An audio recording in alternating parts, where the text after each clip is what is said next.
Welcome back to the F-22 build. So it's been a few days. I haven't been able to get much done. I wasn't able to do any over the weekend because I had people in town. But anyways, I got the tanks that my buddy in Dubai sent me. He has one of the original ones like I did on my last. And as you can see, these are much nicer than the other ones. I pulled the fittings off of the other ones and glued them on these. I did patch the holes again, and I didn't use their hardware. I did on the first one, and I probably could have on this one, but I don't know. I just like the BBM stuff better. So I pulled those off because I was gonna have to put two anyways on these, just because I have two pickups going the way I do it. But I plugged this hole, and like I said, this one, I plugged these. This is just, I had some extra resin. So instead of it just adding weight, I just went ahead and grind it down, which is why it doesn't look as nice as this one. I used a smooth peel ply instead of a textured to give it that nice, smooth, shiny look. So it looked really good. It's just the top, when I had taped it down, it just kind of had some extra resin. So I went around and just kind of sanded it down. This side, you won't see any of this anyways, but the tanks are much better. They actually fit better in the model. I don't think they're as thick as the other ones. So I'm able to get, at least this tank, I'm able to get in without it bowing the top of the fuselage. I haven't tried the saddles yet, but this is how it's gonna be. Like I said, these are the BVM high flow clunks. I glued in those just like on the last one. These are the vents. This is actually the ports that'll go to the actual overflow vents.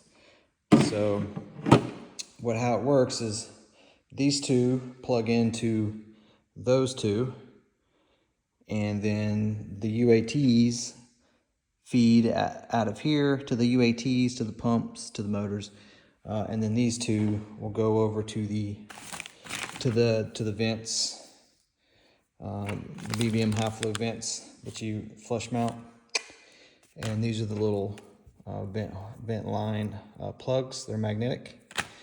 So that's kind of how we're at. You can kind of see it there, just because I wasn't able to get it. I just put too much resin is all. So, and when you tape it down, put the peel ply over and then tape it down, it smears out and it just kind of leaves a texture to it. But you're only going to see like that much of the tank, which I'll have nice big, like on the last one. Bam! It's more than meets the eye, right? Anyways, so jump back on the fuselage. Got it back up on the table. The gear door, or not gear doors, the missile doors took a lot longer than I was expecting to get them right. I got all the air cylinders kind of installed there in the back. There's two in the back, two in the front. And then these guide doors, you have to adjust them to where if you get them too long, when they close up, they'll actually pull the door towards them. So you'll have like a gap right here at the hinge. And then if it's too long, it'll bottom out and it'll stop. Actually, yeah, that's perfect. It'll actually bottom out like right here. So you have to keep playing and adjusting, till you get them perfect, and everything like these are. So, and then I hop back on this, which is kind of what I've been working on tonight. And I did run, sorry, push this out. It's hard to see, but I did run the airlines to those and the ones up here in the front. They have the airlines as well. And you can kind of see they kind of come out right there on each side. And what I'm going to do, since the tanks are going to be here, I'm going to run them under. And just like these are the back ones, I'm going to run them under that gap and they'll come out up here. So you won't see it. It'll basically be kind of like that. And they'll kind of go back under this little hole here. And all the gear airlines and stuff will run under this because they got such a big gap, because this should actually be sitting on that, which is why the tanks and stuff are so hard to get in and out there. It's off. So I'll just run them under there. up to the front for the air cylinders. So I'm working on the side missiles this time, missile bays, and you have to kind of tweak them as well, because it's like if you screw these ball ends all the way down, it's like the door opens up like that far, you know, and it just is not right, you know, for scale. Who cares? You know, most people won't even care. But if you screw them out, so I screwed them out a little bit to make the door open as far as I can, but then I kept going like this and seeing how, because if you screw it out too much, it'll end up being like that on a full stroke. So you have to lengthen it just enough to where it closes. So full stroke right there. Actually might come out a little bit on that one because that's going to flex the inside a little bit, but you rather have them a little tight than not enough. So I'll check that once I hook it up. And then you do the same thing here. You're just closing it, make sure you get full stroke, and then going out as far as you can on the actual length here to get the door open all the way. This one actually bottomed out, so I was like, that's perfect. So I got a lot. Originally it was like this. I was like, ugh, that's stupid. And then just by adjusting this, I've got them that much more. And if you wanted to put a missile in here, which I would love to do that, but I'm just not gonna. It's just extra weight for no reason. I'm not in for a scale competition or anything. I mean, if I could get a missile that was like really lightweight, you know, and put in there, I would. But I'm not gonna go spending hundreds of dollars for putting missiles in there just to kind of open the bay up and fly by. Hopefully, you know, slow enough and low enough you can actually make out what it is. So, but yeah, because like I said, this is a flyer. It's not a go compete kind of scale competition, you know, with it.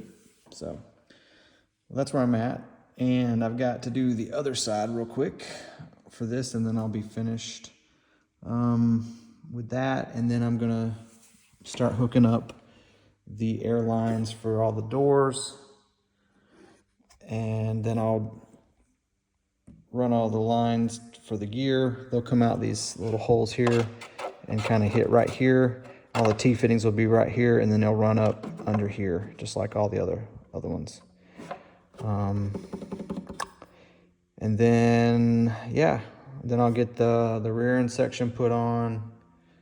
I might hold off on that. I'm actually gonna put the nose on and get all the wiring ran where I need it, and then I'll put the tail section on and finish up the wiring at that point. So, but yeah, getting there, nice and slow. I did replace the airlines on those already. Those are good. Those are, I'll check the throw on those later, make sure they're where they need to be. But yeah, there you go. So a little update video for you guys, and I'm gonna hop to the other side, finish that tonight, and then probably call it. I'm not gonna be able to do much this weekend either. I got to go out of town, plus for a day, and then when I come back the next day, somebody comes back in town and ties me up. So yeah, I'll try to get more done next week, and then in the next couple of days as well at night. Gotta clean these up. There's so much, I guess a lot of it's overspray and just dust. Like, they're just dusty, you know, and they got overspray on the decals, and I might can get some of them off. I actually have some more of these decals because the last one they sent me, they had spray painted all over them, and I was like, hey, send me some more decals. So this landing gear actually looks pretty good. Yeah, just a little bit here on the side, so I'll probably, the other side's a lot worse. You can kind of see it there. And like I said, I'm just nitpicking here. But, you know, why not put the damn decals on after? You know, how hard is that? So, and then I gotta put that little air cylinder back on here. It's leaking. I took it off and put some real thick O-ring lube on it to see if that would help it, because that's what actually unlocks it. It gets hooked up to a, hold on, let me find it here. It gets hooked up to a one-way valve, and all it does is pull it down. It pulls down and pulls against this spring, and then that unlocks it. When it pulls, it just unlocks that elbow a little bit and then allows the gear to come up and down. And then when it's de-energized, the spring holds it out and in the down position. So you're essentially going to fight the, here, I'm going to support, see if I can, let me put this one down. So what you do is, see, it compresses just enough to let it, see, it won't even lock. It comes down, it's locked, press it,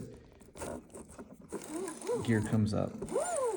And then when it's down, it pushes back out on this little lever, which locks your gear door. So, or locks your gear, not your gear door. And like I said, it's just a one-way valve, and you have to be real careful. It's got, here, let me see if I can get it back out here. Push it back out. It's got a O-ring in here. Sorry, there we go. It's got two O-rings, one at the top for the shaft, and then one on that round back piston, which is angled. And when this, you got to be careful when you push it back in, because it'll chew up that O-ring. So you kind of have to put something on it here. It went a little too far. Yeah, I'll have to work on that. But yeah, that's what's leaking. So I took it apart, cleaned it, put some real thick O-ring grease on it. So hopefully that'll work. If not, I'll get them to send me another one. But you guys have a good one. I'm going to get back to the other side, and then I'll do some more videos probably tomorrow. It's just hard. It's hard to do videos and work because I would have to be like all up in here trying to connect airlines and stuff. I need to get like a camera that mounts to my hat. That way I can just sit here and do this and work with my hands and talk and make videos for you guys without having to hold the camera. So that's actually a good idea. Okay. Anyways, you guys have a good evening. I'll talk to you later.